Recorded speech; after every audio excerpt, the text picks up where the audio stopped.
Good morning, students. Now, this is the dissection for the pectoral muscles. Now, this is the chest here, the anterior aspect of the pectoral region covered by the skin. When we remove this skin, but in the important thing to note in the skin is that the presence of the nipple and areola.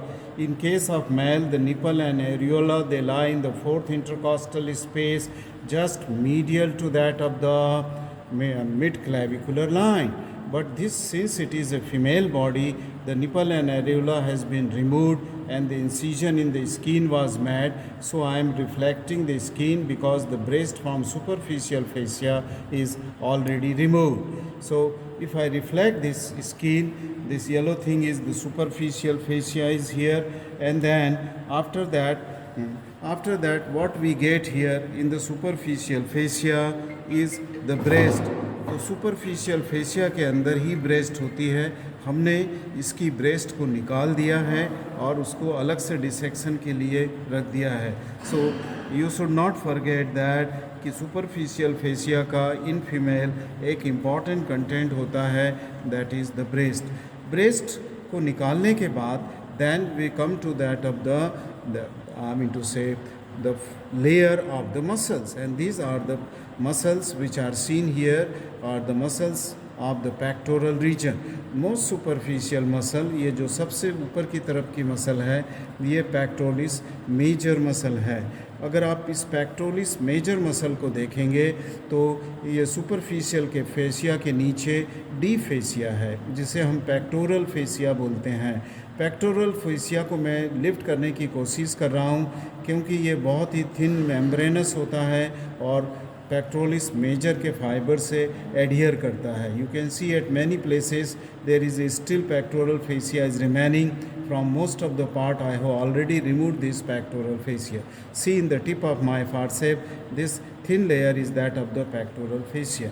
Now we come to the muscle that is pectoralis major.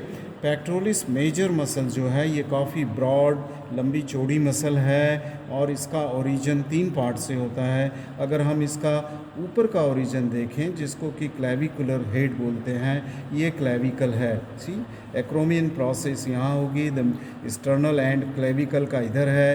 तो pectoralis major का जो clavicular head है वो arise होता है almost medial half of the clavicle from its anterior surface.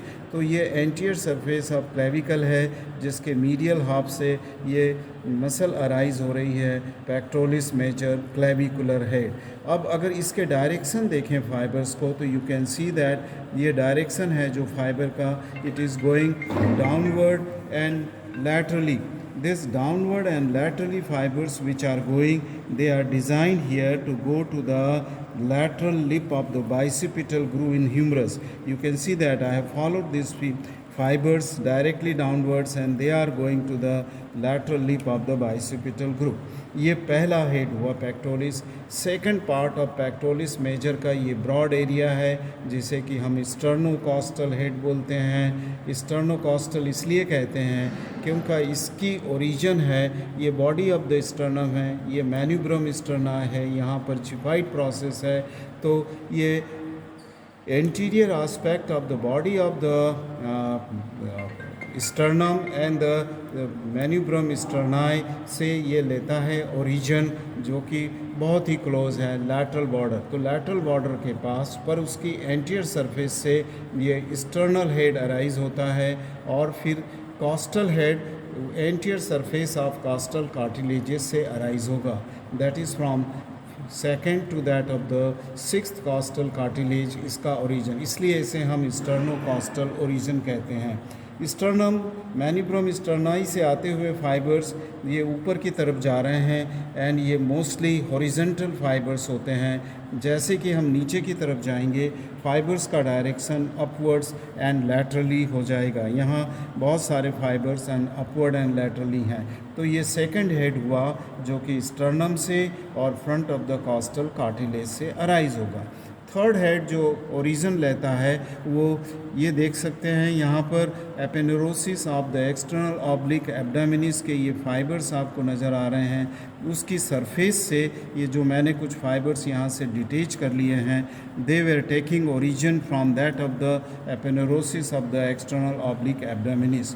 अब ये जो लोअर मोस्ट फाइबर्स हैं जो कि अपवर्ड्स एंड लैटरली जा रहे हैं, इनका डायरेक्शन अगर आप देखें तो वो जब एक्जिला की तरफ जाएंगे तो वो टर्न हो जाएंगे। दैट मीन्स जो सबसे लोएस्ट फाइबर है वो टर्न करके ऊपर की तरफ जाएगा।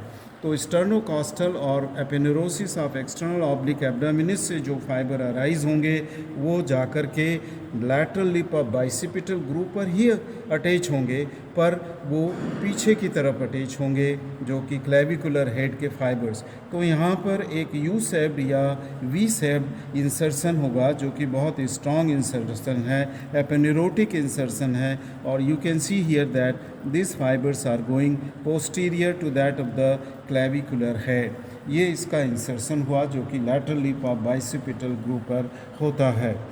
अगर हम इसकी नर्व सप्लाई की बात करें तो ये मसल दो नर्व से सप्लाइड होती है, lateral pectoral nerve and medial pectoral nerve. Lateral pectoral lateral card से अराइज होगी C5, C6 and C7 and medial pectoral nerve medial card का ब्रैकियल प्लेक्सस से अराइज होती है जिसकी root value C8 and T1 है। अब मैं क्या करूँगा कि इस पेक्टोरलिस मेजर को जो इंसीजन दिया है यहाँ क्लेविकुलर हेड के पास और स्टर्नोकॉस्टल हेड और ये जो डिटेचमेंट है एपेनेरोसिस से, मैं उसको रिफ्लेक्ट करूँगा लैटरल साइड में so as we can go to that of the deeper structure. तो मैंने ये पेक्टोरलिस मेजर को रिफ्लेक्ट कर दिया है और यहाँ पर आप देख सकते हैं कि कुछ ब्लड वेसल्स और कुछ नाव वो जो पेक्टोरलिस मेजर को सप्लाई करने के लिए जा रहे हैं। ये नाव है, ये भी नाव है, ये भी नाव है। ये है लैटरल पेक्टोरल, दिस में part of the medial pectoral artery के साथ जाएंगी जो कि इसकी डेल्टो आमिड से एक्रोमियो क्लेविकुलर आर्टरी का पार्ट होगी। तो इस तरह हमने देखा कि हमने पेक्टोरलिस मेजर का डीपर स्ट्रक्चर एक्सपोज कर दिया है। ये डीप पार्ट है। जब मैं 2 मिनट बाद आऊँगा फिर से, तब मैं आपको पेक्टोरलिस माइनर के बारे में बताऊँगा।